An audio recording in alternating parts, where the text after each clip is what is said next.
they were they were doing crazy things on the ceiling. Oh, you're good.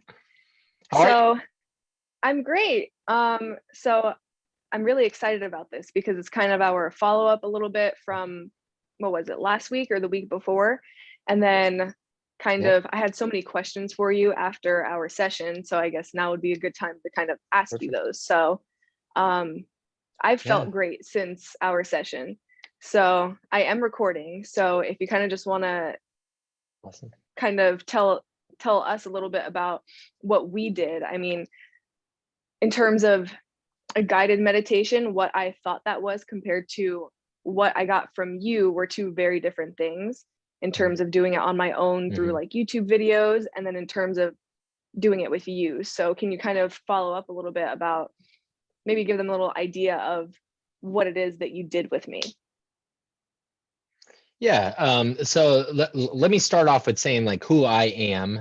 So I am Yes. Mr. Travis Gray. I am a transpersonal psychologist. So I study the cultivation of whole human transformation, the investments of the whole being, body, mind, soul. So the like a holistic science of sorts, like a holistic psychology that integrates the spirituality components with that. What you just spoke about with the meditation being so different from other guided meditations, it's it's definitely not the conventional way of meditating, but Mm-hmm. it has some beautiful ramifications. It sounds like you've had a really beautifully transformative experience from it. So we Yes. participated in a meditation that is about identity dissolving.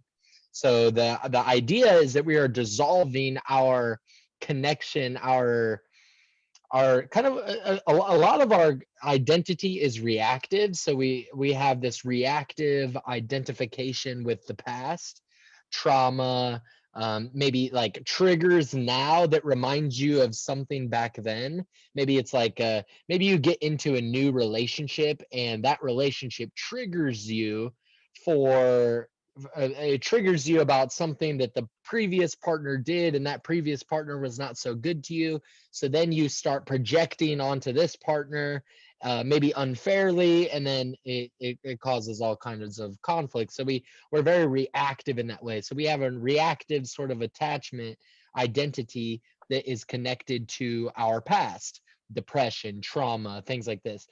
And at some point, you have to let go of that. At some point, you have to allow that to dissolve.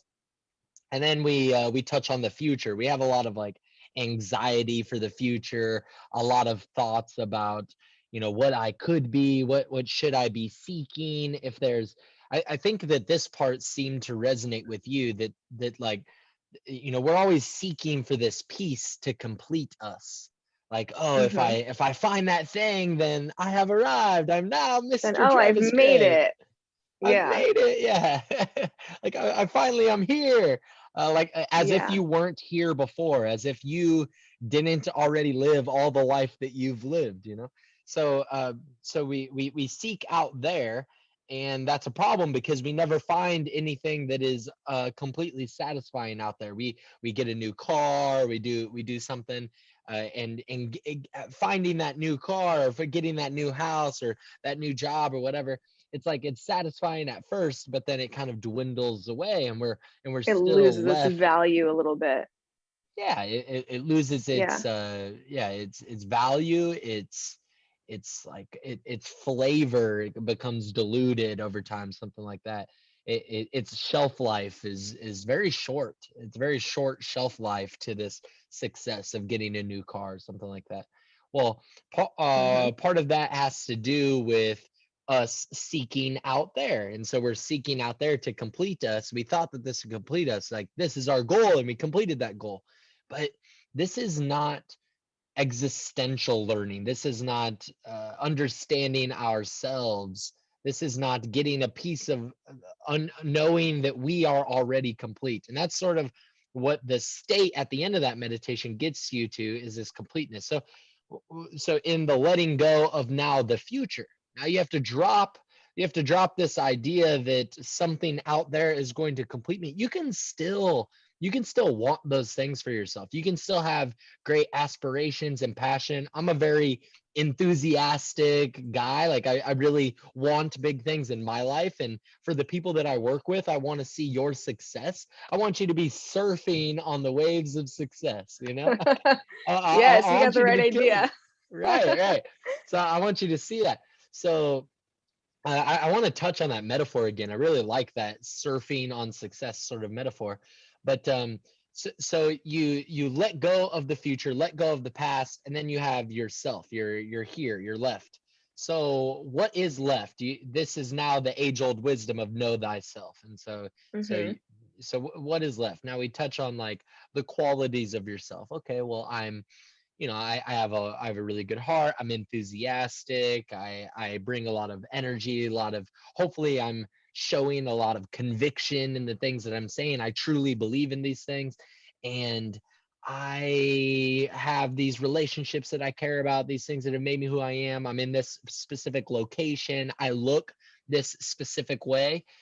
Hmm. And then you let go of all of that also, because that is also just in the way of you seeing the whole picture. And that's where we get into these like identity politics with people concerned about whether they are transgender or not, or racism, or all of these social justice issues. Are they often have this connection to this identity politics.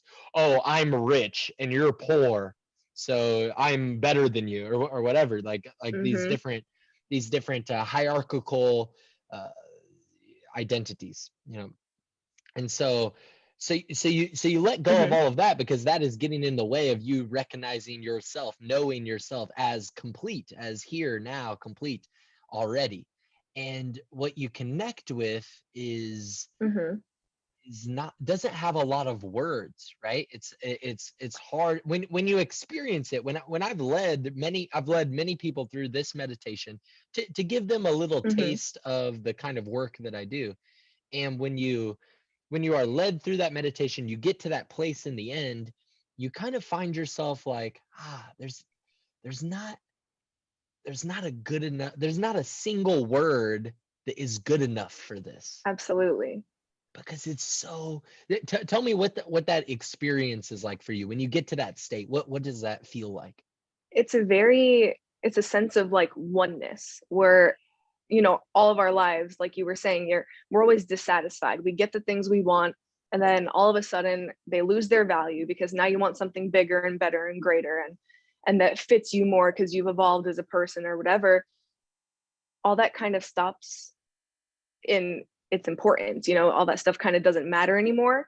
And for me, I find that the kind of the rushing. I remember we talked beforehand and I told you I always feel like I'm in a rush to get things done, to get places, and I understand the concept of, success isn't a place you just arrive at. And even when you get to where you think you want to be, there's always something wrong with that too. So I was saying I have a hard time with that. I'm always trying to get there faster than I can process where I even want to be. I found that after that, so it's been a little over a week, probably about a week and a half since our session. And I was like, I've noticed that I've slowed down a lot.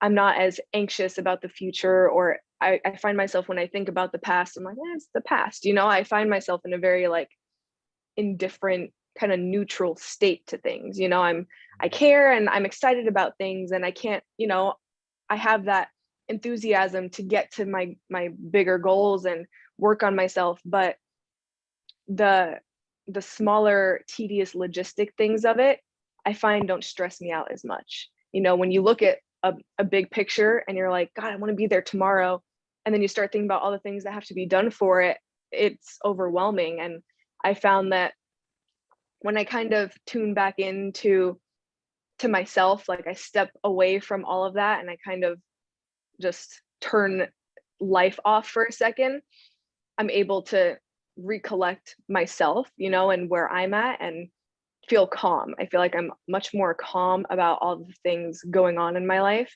I'm not in such a hurry all the time. I'm like, well, things just are. I kind of feel like I'm in a state of always being present. I find appreciation in little things. And, as somebody who not that I have tons of experience in meditation, but it's something that I try to do regularly. I try to shut the world out for a minute and kind of be alone, with my eyes closed in that meditative state. And I found that even in doing so through other guided meditations and by myself, I haven't resulted in something as permanent, I guess. I haven't had it stick to where I feel like that sense of wholeness and calmness has always been with me. So that's been incredible, especially with all the things going on in life. There's always something going on in life. Yeah, I'm truly honored that has had that sort of impression on you. I'm happy that like that is what that is for. It's Mm-hmm. so that you can see the meditation that is happening through your life always.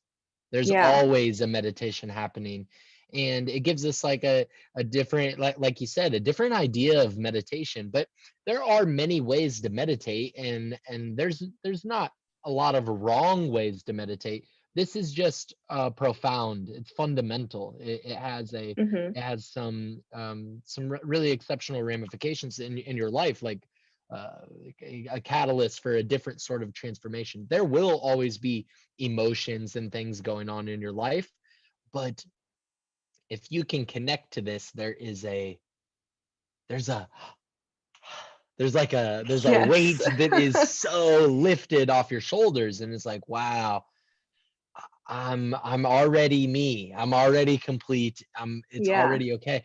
And even your listeners right now, they're gonna hear this, and it's like, and maybe some of them are like, wow, really intrigued, and some of them are gonna hear this and like, oh well, I get that, okay, but why is that not working for me?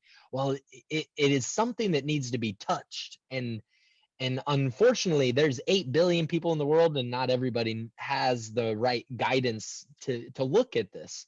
And Mm-hmm.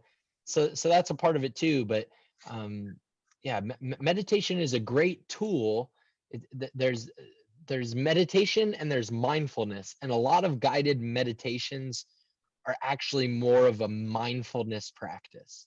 They're more of like relaxing, and we do some of that in the beginning of the meditation to kind of like set the space. We Mm-hmm. relax, we think about like the sound. There's some really basic meditation skills for your listeners. Is recognize just your sensory experience as it's coming to you right now.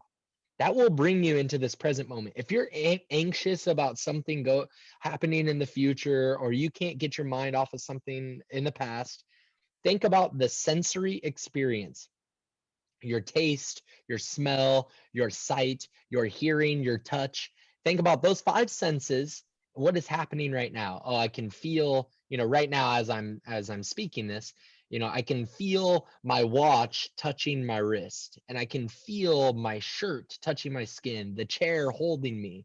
I can hear certain sounds. I can feel kind of the temperature of the air. So there's things like that. You can feel, just like mindfully connect with your breath. That's Mm-hmm. like the extent of a lot of meditation practices.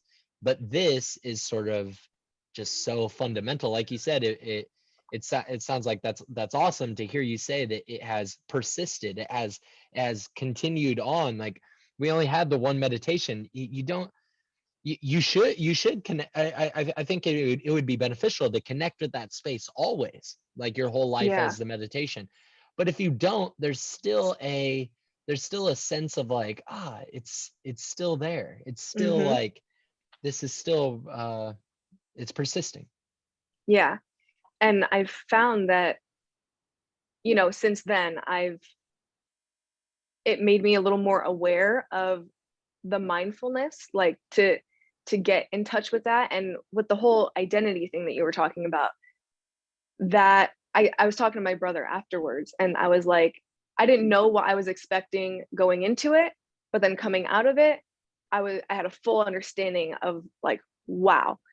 And I was talking to him and I was explaining to him kind of, I was like, the feeling of me, which, him and we listen to all these philosophers, Alan Watts and this and that, and they talk about the ego and all these things. And a lot of people don't know how to connect the concept of your identity and your ego and separating who you are from the things that you do. And I found that since then, I've had a much easier time doing that. Mm-hmm. The actions and who I am at my job and who I am on a camera and so on and so forth, who I am as a sister, a girlfriend, a child, a grandchild, Mm-hmm. whoever, separating that and those things that I do from the soulfulness of who I am. And that's, as someone who that's very important to me, kind of having that spirituality. But I think a lot of us have a hard time differentiating the two. Are Mm-hmm. you experiencing the meditation for the purpose of, sometimes people will say, oh, go into your meditation thinking about maybe a problem you want to solve or whatever.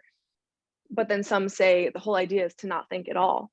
And so I kind of feel like two schools of thought. Are you doing it to kind of escape and, kind of get into connection with your just simple being and presence, or, is it for another purpose? And I think that's where a lot of confusion about meditation lies. And what you do, I feel, kind of touches on a little bit of everything. We talked about how I'm doing a speaking event in June. So we talked a little bit about that and the nerves and all these things beforehand. And throughout the meditation, we talked about personal, you mentioned think about a time and all these things, personal things, Mm-hmm. but then detaching from it. And I think that was very cool to me because I had never experienced something like that, where typically it's more of like okay, the thought comes in, acknowledge it, then get rid of it. The thought comes in, just trying to not think at all. And that's where it's so easy to fall asleep when you meditate. I told you Mm-hmm. beforehand, I had a cup of coffee because I'm like, I don't want to Right. fall asleep during this, Right. but in terms of someone who's watching this who doesn't really know why they should be meditating or kind of where to start with that, if they kind of want to achieve this state of wholeness, what would you Mm-hmm. kind of suggest to them? What piece of advice would you give to them?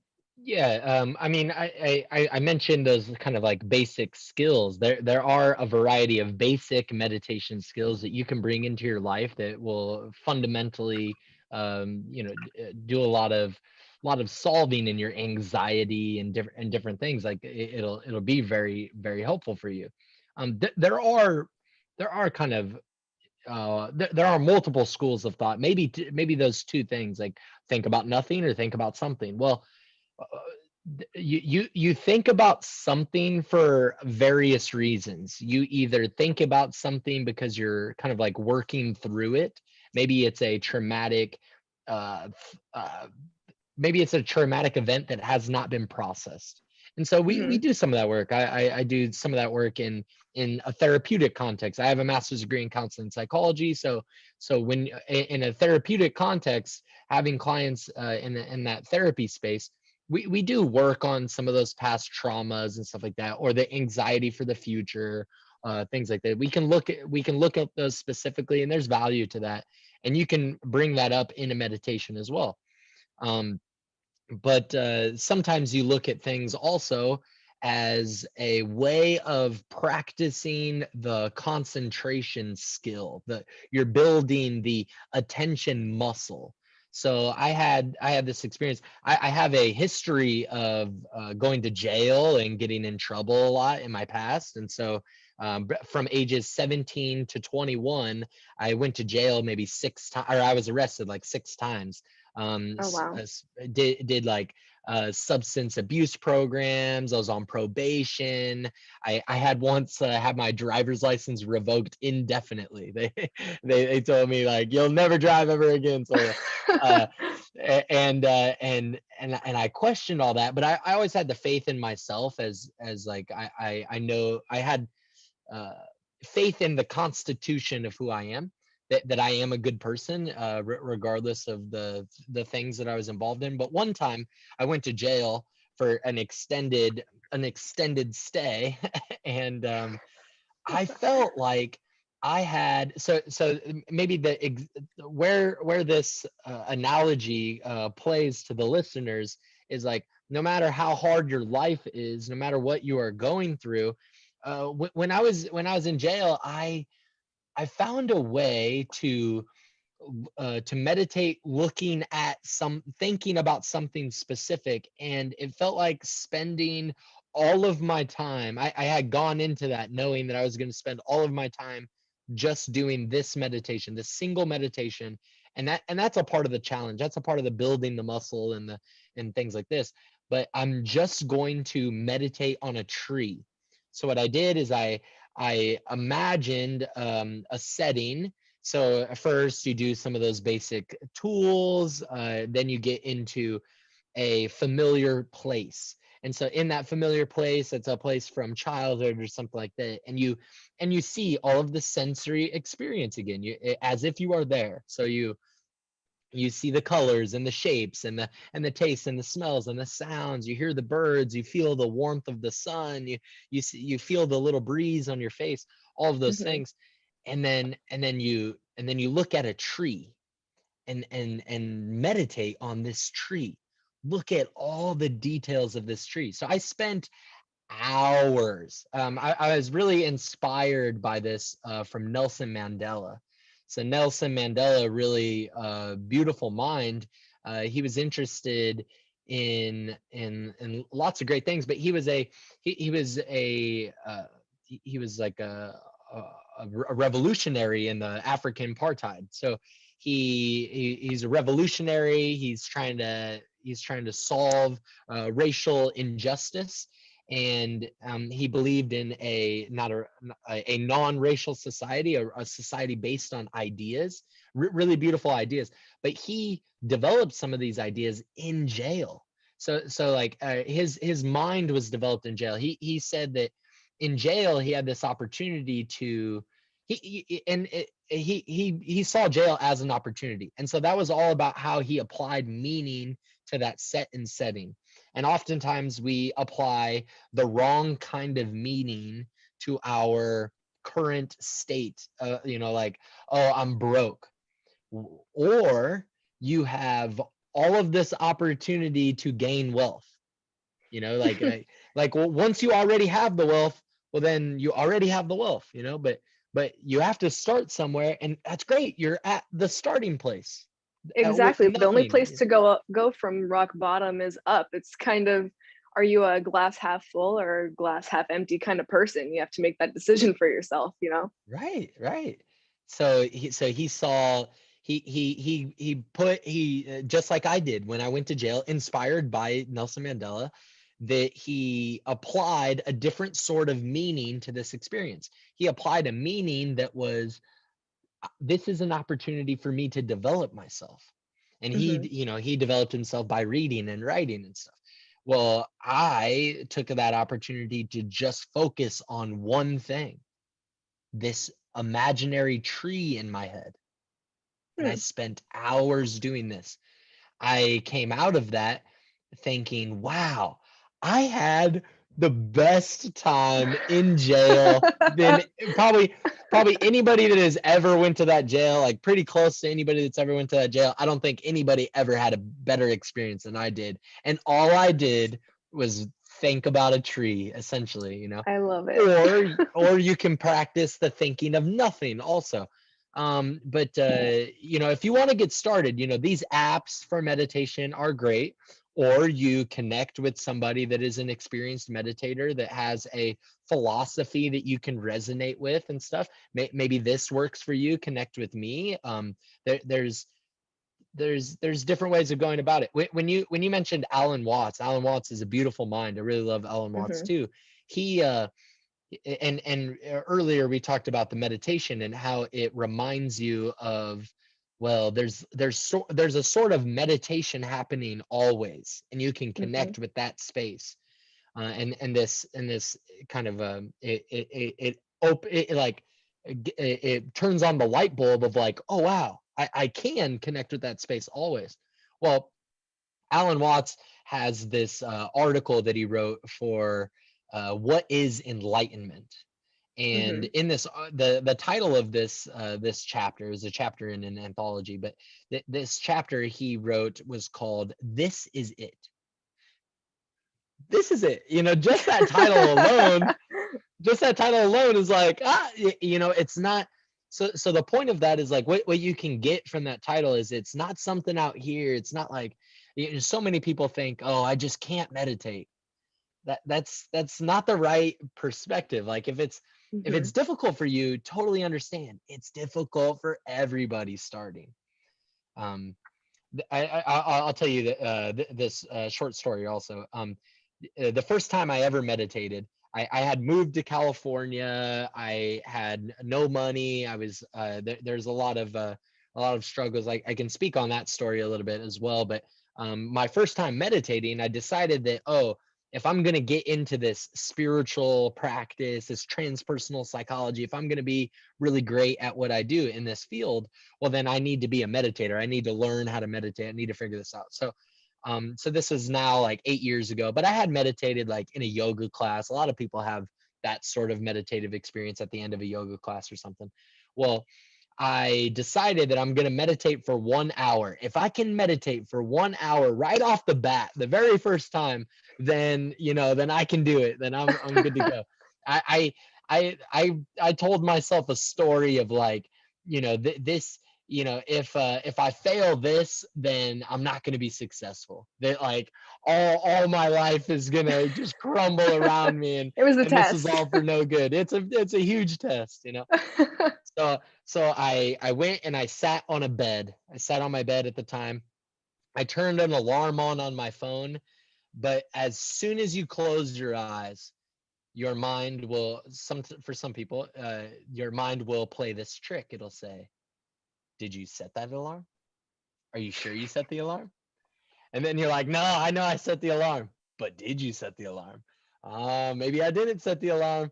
Well, you have to just have faith that you in yourself that you did set the alarm, because your recollection of doing this for just a brief moment of setting that alarm is not so clear. It's not, it's not like that birthday party that you went to and you can remember that. It's like all you did was set this It alarm. was a So split second. You had a split very small second. window of opportunity to make sure you remembered that. Right, right. And so you sit there and you kind of like your mind does this. And this sort of experience is what a lot of people attribute to their inability to meditate. But that is, everybody is going through that at the beginning. It's like my mind is not allowing me. It doesn't just allow you to. Your Yeah. mind this is the human condition, the human condition of ego and mind and identity and all of these things. And so it becomes a really big challenge. Well, I had my window open at the time, and the way I was sitting on my bed, my back started hurting, my body was shaking, it wanted to move so bad, it needed to move. Your body is always moving. You have blood flow, your brain is working, the electrical activity is going through, you have your heartbeat, your lungs, all of these things is happening. Your body cells are moving. It's constantly in motion. So it is completely natural that your body wants to move. It wants you to itch that scratch. It wants you to move and get comfortable and stretch out your knees and do all these things. But if you let that itch, just let it itch. Don't don't do anything to it. Just let it itch. It fades away, and you move on to another piece of the meditation. So I was sitting there. I'm having all of those struggles, the mental struggles, the physical struggles, and then I hear outside. My window was open, so I heard there was like a bus stop that was close by, like a public transportation bus stop. So I knew that the bus should come every 15 minutes. So if I hear the bus 4 times, so instead of opening my eyes and seeing if that I set that alarm, Ah. oh well, I'll just listen for the bus 4 times. The bus comes 4 times, and I'm like, all right, I didn't hear the alarm yet, but I think that was an hour. So I fooled myself, opened my eyes. I had 10 minutes left. Oh I'm man, you like, gypped yourself. yeah, I gypped myself. So the mind tricks you, and the mind tricked me, and I opened my eyes. I'm like, damn it, I didn't get it. And then I stretched out a little bit, and then I went back and finished off that 10 minutes. Hmm. And that was like a great lesson and a great story for the very first time meditating. So it's a practice. You're never like perfect at it, and you get better. And so a lot of things that you were talking about, I feel like it's such a great place for anyone who's starting anything. If you're starting a new job or a new venture in your life, or you've made a decision to set a really out there goal, anything that you're just starting, I feel like there's so many principles from just that story alone: the patience, the faith, the trust, the not getting distracted, or acknowledging the distraction and just letting it continue on. If it was something really that important, it would disrupt your flow of whatever you're doing.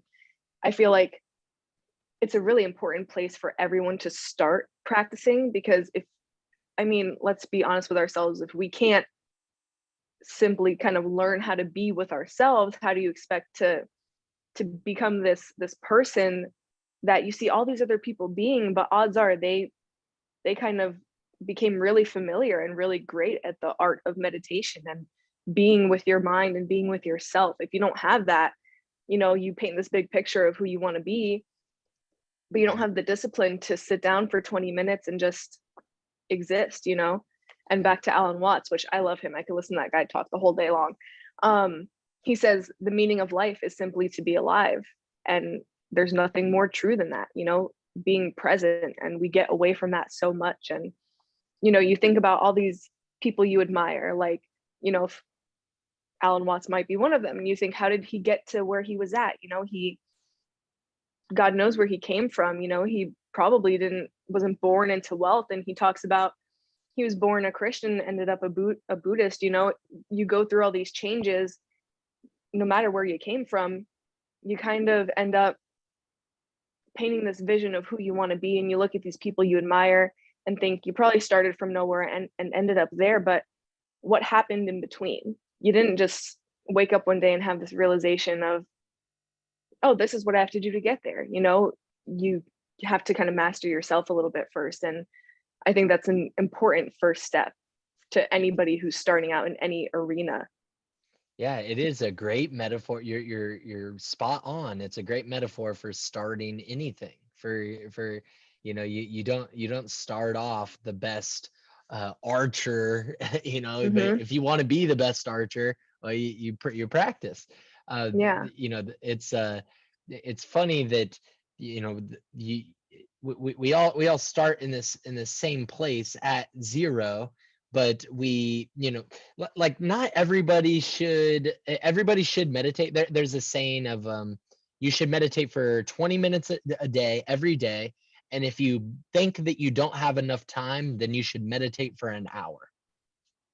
Hmm. So I like that saying, because really you do have time to connect with yourself. You do have time to just be, and it's going to improve your life tenfold. It's going to do amazing things for your life. But some people, you want to be successful in your life, and some people need to focus on washing the dishes. like Hmm. like some people, you want to be a great meditator, mindfully wash the dishes, mindfully get your dishes done, cook, like Hmm. learn to cook and stuff at your Yeah. house. Some of these things are going to be the metaphor for you getting better at everything else in your life. Hmm. It's that kind of discipline that you don't want to make the time for. Like for people who are like in my job, I do hair. If I'm booked the whole day, I don't get to eat. And I say, I don't have time to eat, except that's a function that has to happen, like the quality of your work, the way you feel, you might pass out, you might not, who knows.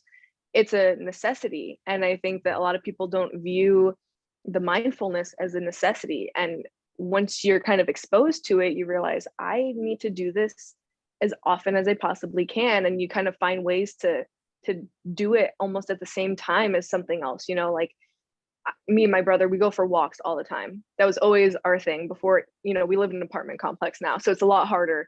We have to like kind of sneak into this little neighborhood behind us to go for our walks.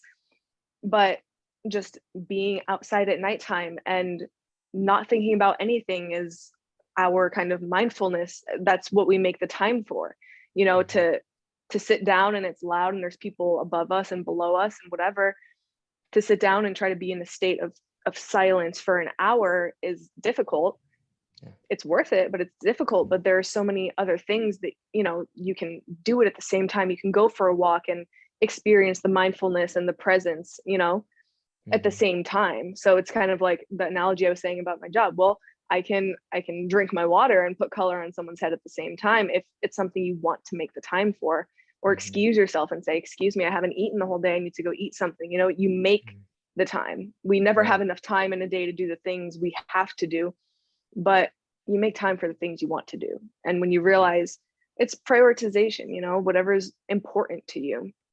Yeah, your health. Are you going to prioritize your health? Are you going to Hmm. prioritize your so for me, for this frame for this framework for transpersonal psychology, that was a mouthful. um, A lot for of big this words. framework for transpersonal psychology, to be whole is your investments of body, mind, soul. So are you going to do the things that your body needs? But for the way that my iteration of this framework is deeper. So it's like your body is not just your diet, it's not just exercise. Those are important things too, but also develop your financials. Figure out how you are going to live your situation. How is that going to Hmm. be organized? How is your room going to be organized? Your space going to be organized? How is your kitchen going to be, like my physical everything? Yeah. And then my mind, what kind of diet am I going to be taking into my mind? Am I going to be watching this crazy COVID news every day? Am I going to be watching the news of the president, the elections, and who should be doing this, or am I going to be downloading conspiracy theories, and this is all on my mind? Well, I mean, if power to you, if that's the kind of diet that you see as functional, as good for your health, but prioritize some other information, prioritize some other health practices. This is the difference between, so going to this success surfer metaphor, the difference between like a Alan Watts and a you know Jack down the street who just can't get his life together and is just having trouble with everything in his life. Everything is disorganized, out of routine, all of this. The difference between these two is Jack is drowning and Alan Watts is surfing. Alan Watts is just being, but Jack is over here like just like Fighting just for his can't get life out of here. the water, like fighting for his life. Well, another thing I was going to say is that we identify so heavily with our armor. Well, in order for Alan Watts to get on the surfboard and just surf, for the guru to surf, uh, he had to figure out how to take off his armor. Like, quit identifying with the Alan Watts, quit Hmm. identifying with the past and the future and this and that. Well, Jack cannot take off his armor because Jack is also, excuse me, Jack is also the guy that is like brutal. He's also like fighting. He's fighting for his life every moment, even when other people are not really fighting against him. He's angry at everything. Hmm. Um, so meditation is just one of many practices, but get yourself a coach like get watch a podcast like the Success Surfers. Get yourself somebody that is skilled in this realm of surfing that can teach you how to surf, teach you how to just be. Meditation is one of those tools, and it's a profound one. Absolutely. Mhm. And so earlier you were kind of saying, you know, you might get into that story a little bit. So in terms of you personally, aside from what you do, kind of how did you get into this arena of work? Like what kind of sparked, I know you said you were kind of not troubled, but a little troubled, you know, you were hanging with the wrong people or doing the wrong Yeah. things. How did you kind of, what was the spark or the kind of determining factor that kind of flipped the switch for you and realized this was kind of what you needed?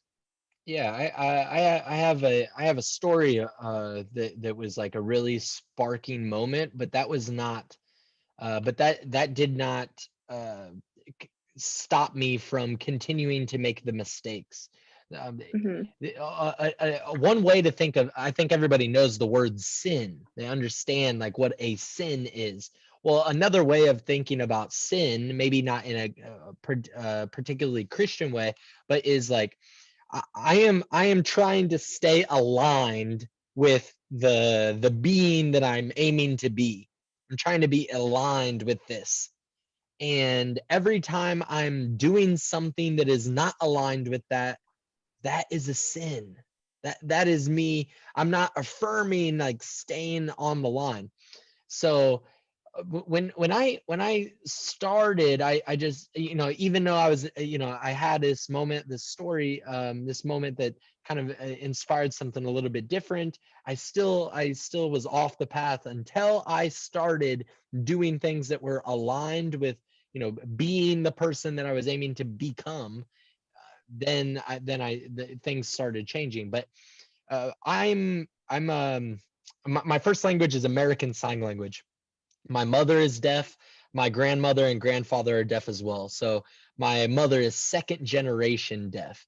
There is a unique adversity that she has had to go through because the world is not designed in her favor with her best interests in mind. And so then she was a single mother most of my life because my father passed away when I was 18 months old. I had no memory of my father. So I always have this picture of him, and this picture goes everywhere. It's been in every room that I've ever been in and lived in. So I always bring this picture of my father with me. Well, he had been this sort of like almost like this godlike character of this, like he created me, but I don't even know who he is. All these Mhm. other people know him, and even in his they could be telling me this bad story about him doing something wrong, because nobody's perfect, right? But they could be telling me like, oh yeah, he got into this fight, it was brutal or whatever, and they would still paint him in this beautiful light, because they Mhm. miss him, they miss his presence and stuff. I did not know his presence like that. So I had to create a different sort of story, a different narrative around that. And that was deeply impactful, kind of both of those things. Deaf culture and my father not being there. Both of those things were very inspiring, and they were influential in my spiritual understanding of things very Mhm. early on.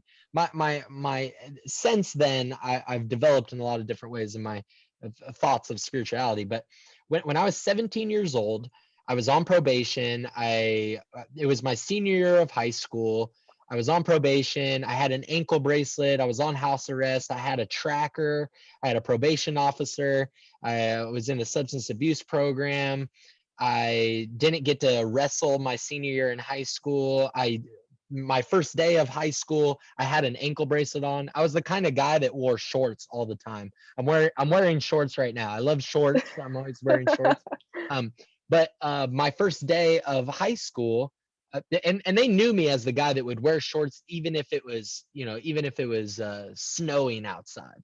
And the first day of high school, the first day of senior year, it's summer. We're coming off a summer vacation. I wore jeans to try to cover this ankle bracelet, but it was Mhm. a small town. People already knew the story. I wasn't hiding from anybody except for myself.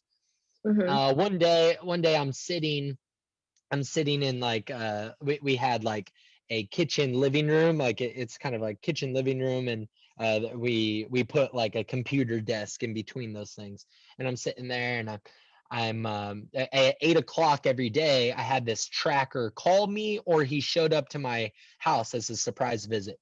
One day he shows up to my house while I'm doing one of those like professional inventories or personality inventories. It's like, Mhm. trying to link up your personality with the job that you should do and stuff like this. So I'm doing one of Mhm. those for school, and I'm just trying to figure out what am I going to do with my life. And I'm on probation and all of these other things. And I had just been in juvenile hall, like a juvenile detention center. And my tracker, he knocks on the door. So he was a surprise visit. His name is Dante. Dante comes up. I never really had a mentor, never really had a coach, or I wanted one. I always wanted a coach. I always saw like these young boys at sports, at sporting events and stuff. They had somebody show up to watch them and root for them. And I was like, oh, I want that. I want to have a father that is like watching me and like, rooting me on or something like this. I never had that. Never had like a lot of masculine mentorship advice and things. So Dante comes in and I ask him, Dante, he asked me what I'm doing. I'm looking, what am I going to do for the rest of my life? And I asked him, Dante, can you give me a piece of advice? And Dante says, yeah, I asked him a piece of advice about specifically about what to do with the rest of my life, specifically how to be successful in the world. And he says, do what you're passionate about and try to make money doing it. That's pretty good. That That's is some pretty, pretty good advice. yeah, that's a pretty simple, pretty simple. And so he walks away and I sit back and I think, wow. And I look up and that picture is there of my father, my mom, and I'm thinking spirituality and all this culmination of my experiences coming together. And I'm thinking about all these things. I'm like, I want psychology. I want to look at psychology and I want to be influential in the perspectives of the world that have put me in this crazy predicament. Even though I'm a good person, even though I have a good heart and good intentions, I've always been very good intentioned in all of these things, but for Mhm. whatever reason, I'm in that situation. So I want to change that. I want to be a good, a mentor. That I want to be the man that I needed in my life. So I decided to do that, and then I figured out the niche. I narrowed my vision so that I could be specific, and those are some principles in being successful. Personally, that's how I believe about success. And so, Mhm. but if you break that down, that piece of advice, do what you're passionate about and try to make money doing it. What does that mean to you, Sarah? Do what you're passionate about, try to make money doing it. I mean, everything can be monetized. So, I mean, in your example, the spirituality thing, you know, finding something that, when you said you didn't have a male figure in your life. So you kind of sought out guidance. So, I mean, you kind of found a non-present version of guidance and you mastered it. You're in the process of mastering it and teaching it to others to give them that guidance if they don't have a person to do that for them, which all of us should probably be doing that anyhow. But I mean, no matter what it is that you enjoy doing, if you enjoy simply just talking to people, there is a way to make money off of it. Talk shows, you name it. There's a million things under the sun. And if it doesn't exist, you create it. Yeah. There's lots of things, where we don't have something and someone says, well, I enjoy doing this, but it's not going to make me money with what's there right now. So let me kind of get creative and think outside of the box and see what there is for me. So there's, taking anything you enjoy doing. If you like painting, like I took art for 4 years in my high school. I wanted to be Mhm. an art teacher. I probably changed what I wanted to do 100 million times because I'm like, oh, I couldn't really make money doing that or whatever. And looking back on it, I'm like, there's lots of ways I could have made money doing that. So it's really taking the things that you love doing, and even if nobody has done it yet, figuring out a way to do it anyways. Yeah, I love that. That's a great perspective. You can monetize anything. And we have I think maybe especially millennials, but maybe, everybody to some degree, but just my personal experience, your experience, being millennials, we have this narrative that has been painted of like, oh, if you want money, that's a bad thing. Like if you Hmm. monetize your things, that's a bad thing. That's not a bad thing. You can think about it in resources. And this is how I thought about that when I took Dante's advice. I sat back and I thought about like, well, back in the day, what happened when it was before money? Well, uh, they people that were honored or people were valued or idolized or they were looked up to for they were given merit and value in their communities because they were resourceful. they had skills that could be applied, or they Mhm. could do things, they could get things. It's just about being resourceful. So do what you're passionate about and try to be resourceful doing it. How can you be resourceful because of doing that thing that you're passionate about? So what does it Mhm. mean to do something that you're passionate about, something that you love doing? But what if there is, maybe you haven't found it yet. Some of you have found it, some of you maybe are still trying to figure it out, and this is work that can be done, that not too difficult to do this work to figure out your purpose. I think people that don't have a purpose, they feel like it's going to be so difficult to find a purpose. And then you go into the work with somebody, with a Sarah or a Mr. Gray, and then you find out, oh wow, that like It really wasn't that hard. it really wasn't that hard. Like you kind of get it pretty quickly. Well, do what you're passionate about. So, what sets your soul on fire? Like what Mhm. what you know when I get, when I'm done with this conversation, I'm telling everybody, the listeners, I'm telling you, Sarah, when I get done with this conversation, I'm gonna get up. This is probably, I'm trying to think into the future a little bit.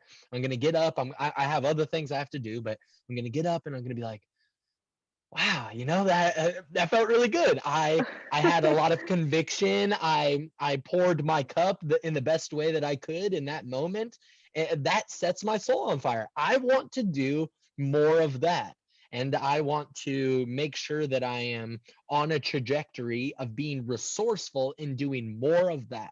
So when I Mhm. work with clients, I get up and I feel great. I feel energized. I was like, yes, I got to do more of that. I got to get another client. I got to get another opportunity to speak with people, to help people. People feel good helping other people.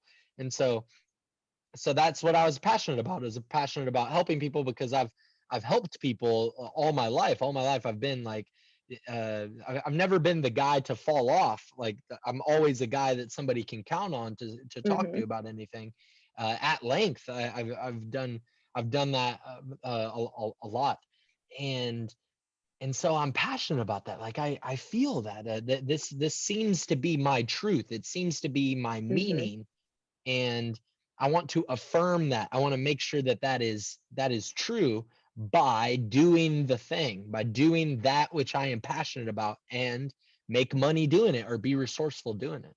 Mhm. And a lot of times too, it's a skill. They say once you have the skill, you can forget the money, because if you never lose that, and in this case, the skill is the passion and the clarity. You Once you have something, once you have the passion or you have the clarity, it's yours. So it shouldn't really be a whole big challenge to try to figure out how to make a everybody thinks it's greed. Oh, well, you're trying to figure out how to make money off of something that previously did not make money. It's not about greed. It's about the fact that we do live in a world where things are very expensive. Yeah, You have to make money to make a living, but making a living doesn't have to be a 9 to 5 job that you don't look forward to doing. yeah. There's There's a skill. Sorry, there's a skill to Oh, you're fine. making money. There's a skill to making money, and skills are built. And when we were talking about purpose, um, at some point you have to pick something, right? Like like Yeah. like like if you spend your whole life trying to figure out, you're just undecided. That is a in my perspective, my philosophy is that, that is a problem of the masculinity in everybody. If you're masculine principle, if you are undecided, that is a problem of your masculine principle. And you have to connect with that. Like, I have to decide. That's what, and then if you take that into like relationships and stuff, and Sarah, as a beautiful woman, a successful podcast and doing your thing, like, a man that is undecided, not very attractive, right? Like, no Yeah. conviction, not super attractive. Like so Yeah. so not attractive. So that word attractive, like, if you're undecided within yourself, and then you're not going to attract resources. If Absolutely. you can't pick a purpose, if you can't pick a direction to go, well, okay, but Nothing's gonna nothing's going to work for happen. you. Yeah. Yeah. You're No not. waves are going to come for you to surf. Absolutely. You're definitely right about that. So I guess I want to end on this final note of, so you asked Dante, what's what kind of advice can you give me? So other than that piece of advice that he gave you, what kind of advice would you give to somebody who's trying to decide? They have absolutely no idea. They they can't attract anything because they have absolutely no clue. What's a Mhm. kind of a good starting point, do you feel? Yeah, I think I touched on that a little bit already. What sets your soul on fire? Commit to something. And maybe your first commitment needs to be to yourself. Like it's beautiful to want great things for the people around you, your relationships, family, friends, all of these things, but you need to commit to yourself first. When I didn't have the mentor and I didn't have any of this masculine advice, I was lost and stuff. That was the only piece of advice I ever got from Dante, and that was like I was in that uh I was in that situation for an extended period of time until I turned 18 years old. I was in that situation, and I didn't get any valuable gems except for that one thing. So that wasn't a good thing. That wasn't like, inspiring for me, like really growing. But that one thing was good enough. So setting what is going to set your soul on fire, and and commit to yourself. When I moved to the Bay Area, I had to commit to myself. I had a hard time moving. I didn't have any money. Right before I moved, I got robbed for thousands of dollars. I got arrested again. I had a warrant for my arrest that I didn't know about. I called the police to look at the robbery that just happened, and then instead of them helping me, they arrested me. Oh, and wow. and I'm like, oh my God, I got to get out of here because I'm in this repetition compulsion. I'm in this same cycle. It's like you go into some bad stuff, and then you get on probation and you do the thing, and you get out, you get out of jail or whatever. You do that stuff, and then you're kind of good for a little bit. And you're like, oh wow, well, yeah, things are really turning around, but I'm still doing the same things. I'm still hanging out with the same people. I'm still involved in relationships that do not care about me. They don't believe in me. They are not serving my best interest. And then I go back into that same cycle, and I can't get out of it because I'm Hmm. still doing the same things. So you do something different. Make radical investment, radical change. Radical is not, I like this word radical. It just sounds cool, radical. But to have this radical investment in yourself is just, I am going to undeniably commit. I undeniably believe that my soul exists, that I have greatness within me. My soul exists. I want it to be seen in the world. I undoubtedly believe that, and I'm going to commit to knowing that.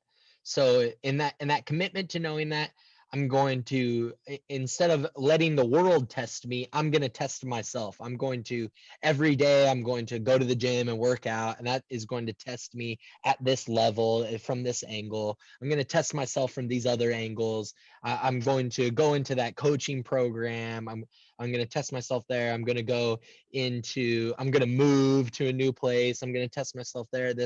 I'm going to do these things. I'm going to test myself, and that is going to affirm for me that yes, I my commitment is real. My commitment to myself is real, and that's where you start. Is you start with your commitment to yourself. I like these three C's: commitment, consistency, and conviction. These three C's, you'll be successful for the rest of your life if you got these three Hmm. C's. And you could be worker at McDonald's. You'll be the manager in no time. You could be in the trash, like just living on the streets. But if you have commitment, consistency, and conviction, everything will unfold for you in beautiful ways. I will be happy to watch this journey. I'll be happy to see you surf the waves of success. It's going to be amazing. Yes. Amazing. Thank you so much, Travis. I appreciate it Thank so you, Sarah. much. So I'm gonna have you, I'm gonna link kind of, I'm gonna create a little poster here for all of your social medias and stuff. Great. For everybody who's watching to go and give you a follow and kind of check out the work you do, because I love how much fun you have on your social media, on your Instagram and Facebook and stuff like that. Thank you. So thank you so much for doing this. I hope that everybody kind of learned something here. I think there's a lot to pull out of what we talked about today on a lot of different dimensions of life. So Yeah, yeah. Thank you so much, Sarah. awesome. I really You're appreciate you. very Good luck in welcome. this speaking event coming soon. I Thank hope we you. get to work together soon again. Yes, me too. Thank you so much. Have a great night. Bye, Sarah.